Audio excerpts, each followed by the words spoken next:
Bonjour, c'est IQ91. Voici l'analyse technique du CAC 40 pour la journée du vendredi 15 octobre 2010 pour le site boursicoté.com. Aujourd'hui, nous avons eu une séance très intéressante, assez volatile, beaucoup de mouvements, surtout en fin de séance. Bon, c'était une séance à trois sorcières, savoir qu'on avait des, certains contrats qui arrivaient à expiration, notamment les contrats futurs et des options sur actions. Donc c'est bon, c'est moins important que des séances à quatre sorcières, mais quand même un surplus de volatilité qui s'est vérifié aujourd'hui. Donc nous avons ouvert en hausse à 3829,69, nous avons marqué un plus haut à 3837,51, un plus bas à 3798,93 pour finalement revenir en clôture à 3827,37 points. Ce qui nous fait une variation de plus 0,21%, nous gagnons 8 points en clôture sur le CAC. C'est une petite séance de hausse. Alors petite séance, oui et non, parce que quand on regarde ici au niveau des plus hauts et des plus bas, on n'est plus en tendance haussière très court terme par rapport à la loi de Dow, puisque nous avons des plus hauts qui descendent et des plus bas qui descendent aussi. Donc c'est un premier petit signe, alors je dis bien petit signe, parce qu'il peut y avoir des multiples retournements, petit signe de retournement. On vient ici après un test de cette résistance haussière que je vous ai indiqué et expliqué hier, se mettre ici dans une petite séance, une petite consolidation. Même si on termine en hausse, on peut dire que la séance dans l'ensemble a été dans des volumes plus bas que la séance d'hier, puisqu'on est revenu chercher un point bas.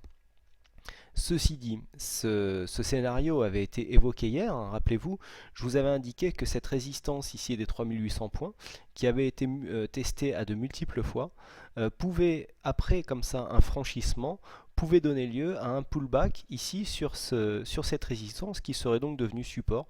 C'est exactement ce qui s'est passé aujourd'hui. J'ai d'ailleurs profité de ce mouvement prévisible pour entrer long sur ces niveaux. Pour vous montrer que voilà, ici on voit, là c'est ma plateforme, donc je suis rentré ici sur ces niveaux. Alors pour expliquer un signal, bon, les vidéos sont pédagogiques, donc on ne rentre pas que sur une zone.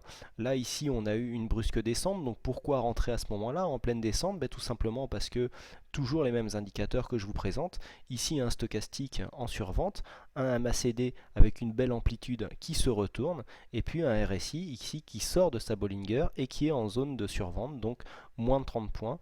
Vraiment tous les éléments sont réunis ici. J'ai attendu le retournement du MACD, je suis rentré sur cette bougie là à 3802, et puis voilà, pour l'instant le trend n'est pas sorti. Vous voyez, mon stop ici a été remonté sous ses précédents plus bas. On applique toujours la loi de Dow tout bêtement, et on va essayer d'aller retracer l'intégralité ici de la tendance, à savoir une sortie au moins sur 3835 points, voire plus si on sent que la dynamique est bonne. Vous voyez que l'application des fois de choses simples, que je vous indique tous les soirs lors des analyses, peut arriver à avoir de bons résultats sur les tradings intraday aussi. Donc voilà, on est revenu ici s'appuyer sur les 3800 points, donc zone de support, on a eu un beau rebond, donc pour l'instant, même si nous sommes ici dans un flux descendant d'un point de vue très court terme, cela ne veut pas dire que nous avons un retournement en profondeur.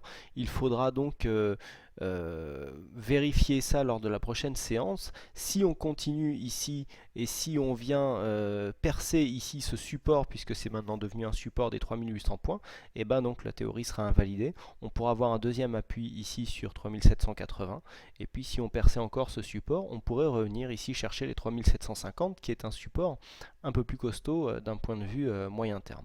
Voilà ce que l'on peut dire donc sur cette analyse. Au niveau des indicateurs, nous avons un RSI ici à 61 points qui laisse encore un potentiel haussier qui pourrait se développer.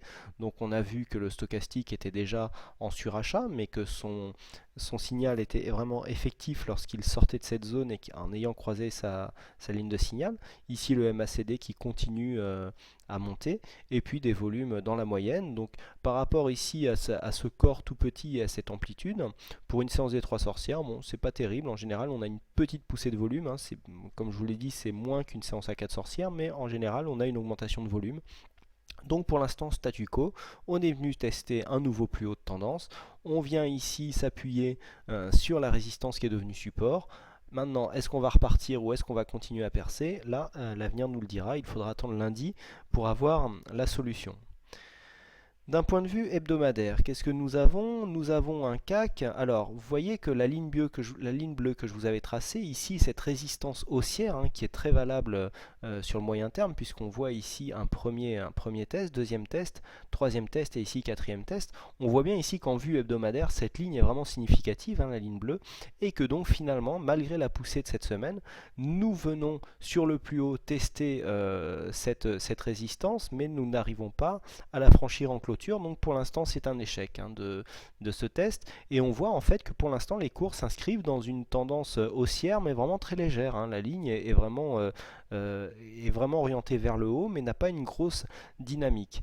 Par contre, ce qui peut faire un peu réfléchir sur ce genre de graphique, c'est que si nous essayons de tracer ici des lignes qui puissent être significatives, on peut s'affranchir de ces deux plus bas qui peuvent être des exagérations, surtout qu'on est venu ici réintégrer à chaque fois, et ni en clôture ni à l'ouverture nous n'étions en dessous. On peut effectivement émettre un scénario comme quoi nous sommes en présence d'un biseau haussier, et le problème c'est que le biseau haussier pourrait avoir une sortie baissière, et que si on regarde ici l'amplitude de la première transversale qui relie les deux trendlines, eh bien nous avons 330 ici, 760 là, donc nous avons 430 points potentiellement de baisse pour atteindre l'objectif de ce biseau. Si on sortait ici aux environs des 730 points, eh bien on pourrait retomber sous les 3300 points. Donc à vérifier, à surveiller ici cette formation qui pour l'instant n'est pas vérifiable. Si on avait une cassure ici la semaine prochaine des 3700 points, voilà pourquoi un 3680, voilà pourquoi beaucoup d'analystes donnent cette zone 3640-80 comme une zone de cassure potentielle et d'alerte à la baisse. Et bien tout simplement on sortirait ici de ce biseau et on pourrait, si on clôturait sous cette ligne, aller tester des plus bas que nous avons testés, des plus bas de l'année, puisque la zone des 3300 points correspond ici au plus bas de cette bougie. Donc au niveau des indicateurs, on voit le stochastique, lui qui est déjà en surachat, bon, le RSI qui est rarement en surachat en vue hebdomadaire, et au milieu de sa ligne on a un MACD qui continue à monter, bon, des volumes un peu moindres. Pour l'instant, il n'y a pas vraiment de remise en cause de la tendance de fond haussière, donc pas d'inquiétude à avoir. Au niveau des signaux de trading donnés sur le site boursicoté.com, nous avons un échec du signal initié hier, puisque la cassure des 3830 n'a pas pu aller chercher ne serait-ce que même pour financer le stop à 3855. Donc il y a un échec puisque le stop des 3805 a été atteint en fin de séance, donc ce signal est perdant. Pour ceux qui étaient sortis pour ne pas rester overnight, si vous n'avez pas repris ce signal, vous avez finalement limité vos pertes. Au niveau du Forex, ce que nous pouvons constater au niveau du Forex, c'est que le mouvement que nous attendions a eu lieu. Alors c'est pas très visible ici en vue 4 heures, mais nous avons bien eu ici un test des 1,40-30. Je vous avais dit qu'ici à l'établissement de ce nouveau plus haut, on avait un test ici, une tentative de réintégration, mais que ça ressemblait à un échec. Et donc je vous avais dit que le plus haut ici, qui était une résistance, pouvait se transformer en support. Et bien nous avons bien eu ici 1,40-30, donc le point d'entrée. Le plus bas sur cette bougie se situe à 1,40-08, donc on est encore dans les clous pour le stop qui se trouve à 1,40-05. Et puis sans problème nous avons été atteindre les 1,40-80, donc c'est encore un signal gagnant qui a été donné depuis hier soir, après la fermeture des marchés américains. Je sais, les signaux arrivent un peu tard, j'ai beaucoup de remarques à ce sujet, mais bon, d'un point de vue organisationnel, je ne peux pas beaucoup faire mieux. Voilà donc ce que l'on peut dire, et donc on termine la semaine sur des trades gagnants, ce qui est toujours sympa, ça aide à faire passer des bons week-ends que je vous souhaite agréables à vous aussi. Et puis merci encore une fois pour votre intérêt pour le site boursicoté.com, pour vos nombreuses visites et donc pour votre fidélité aux vidéos du site, donc à ces analyses techniques. Je vous souhaite donc à toutes et à tous un bon week-end, bonne chance dans vos trades, et je vous donne rendez-vous lundi pour une prochaine analyse. Bonsoir.